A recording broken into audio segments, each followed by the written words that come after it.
હું આશીષ વસાવા. આજે અમારા મિત્રો જોડે અમે લોકો અંબાજી ટુ જે અમદાવાદનો જે હાઈવે છે એ હાઈવે પર અમે છીએ અને આજે તમને એક નજારો બતાવવા માગું છું. એકદમ હાઈટેક નજારો છે. જો કે તમે હાઈવેથી તમે આમ જસ્ટ લુક આવો, એકવાર કેમેરામેન આપણે જરા લુક બતાવજો.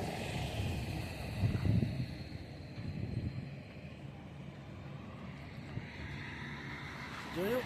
તમે પણ ચકિત થઈ ગયા ને? આ છે ઈડર અને ઈડરના અંદર જે ઈડરીયો જે ગઢ છે અને એની જે બેક સાઈડમાં જે આ કોઈક તળાવ છે, થોડી મને નામ નથી ખબર એનું, પણ આપણા મિત્રોને જરા પૂછીએ કે એમને કેવું લાગ્યું.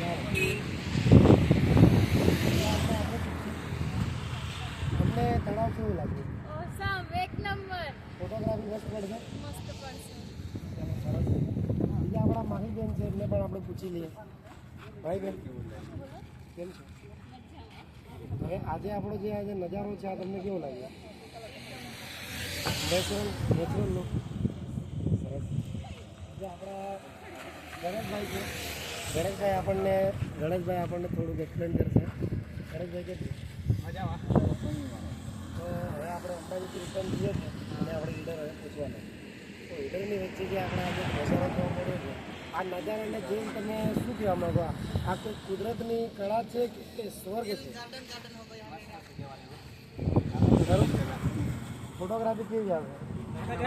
એક નંબર આવશે. પછી આપણા મહેશભાઈ છે, આપણા લોક લાડીલા. એકવાર મહેશભાઈને પણ આપણે પૂછીને મહેશભાઈ હવે આપણે જે હાઈવે જે આપણે મોકલાવ કરીએ છીએ અને હવે તમે જોઈ શકો છો કે આ જે છે પહાડ આનો તમને લુક કેવો લાગે? આ લુક જે છે એ જોઈ શકું છું એકદમ પ્રકૃતિના આપણા ખડામાં બેઠું છે એવું લાગે છે મને. એકદમ સાક્ષાત કુદરતના ખડામાં બેસ્યા છે. એવું લાગે એકદમ નજારો. તમે પણ એકવાર આવજો, જરૂરી મુલાકાત કરજો ઈડરગઢની. એકદમ રસ્તાની બાજુમાં જ છે. તો હવે બધા ફોટોગ્રાફી કરીએ છીએ. તમે આગળના બ્લોગમાં જજો. નમસ્કાર, જય હિન્દ, જય ભારત.